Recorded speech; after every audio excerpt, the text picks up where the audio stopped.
বন্ধুরা, আজকে আমি ভেটকি মাছের যে রান্নাটা তোমাদের করে দেখাচ্ছি সেটা ভাতের সঙ্গে খেতে খুবই ভালো লাগে।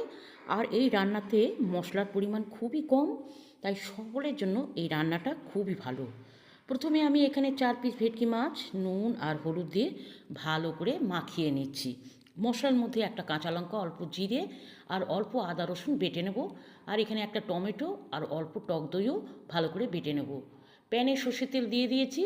তেলটা যখন ভালো করে গরম হয়ে যাবে তখন আমি এর মধ্যে ভেটকি মাছগুলো একটা একটা করে ছেড়ে দেবো।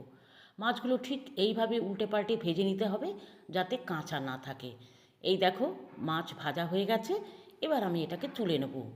ওই তেলের মধ্যেই আলু নুন হলুদ দিয়ে হালকা করে ভেজে তুলে নেব।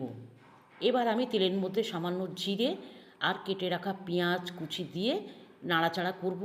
পেঁয়াজটা যখন এরকম লাল লাল ভাজা হবে তখন আমি এর মধ্যে বেটে রাখা মশলাটা দিয়ে দেবো। সেই সঙ্গে সঙ্গে নুন হলুদ আর কাশ্মীরি লঙ্কা দিয়ে ভালো করে মশলাটা কষে নেব। মশলা যখন কষা হয়ে যাবে তখন আমি এর মধ্যে বেটে রাখা টমেটো আর টক দই দিয়ে দেবো। মশলা থেকে তেল বেরিয়ে আসলে তখন আমি ভেজে রাখা আলু আর সেই সঙ্গে সঙ্গে অল্প জল দিয়ে দেবো যাতে মশলাটা পুড়ে না যায়। এবার নাড়াচাড়া করে এটাকে ঢাকা দিয়ে দেবো। এই দেখো, মশলা কষা হয়ে গেছে আর আলুটাও একটু নরম হয়ে গেছে। এবার আমি ঝোলের জন্য পরিমাণ মতো জল দিয়ে এটাকে ভালো করে ফুটিয়ে নেব। ঝোল ফুটছে, এবার আমি এর মধ্যে গোটা গরম মশলা আর ভেজে রাখা মাছগুলো একটা একটা করে ছেড়ে দেবো। যখন ঝোল ফুটে উঠবে তখন নাবিয়ে দেবো। ঝোল ফুটে গেছে, এবার আমি এটাকে নাবিয়ে দিচ্ছি। আজকে আমার এই রান্না তোমাদের কেমন লাগলো জানিও।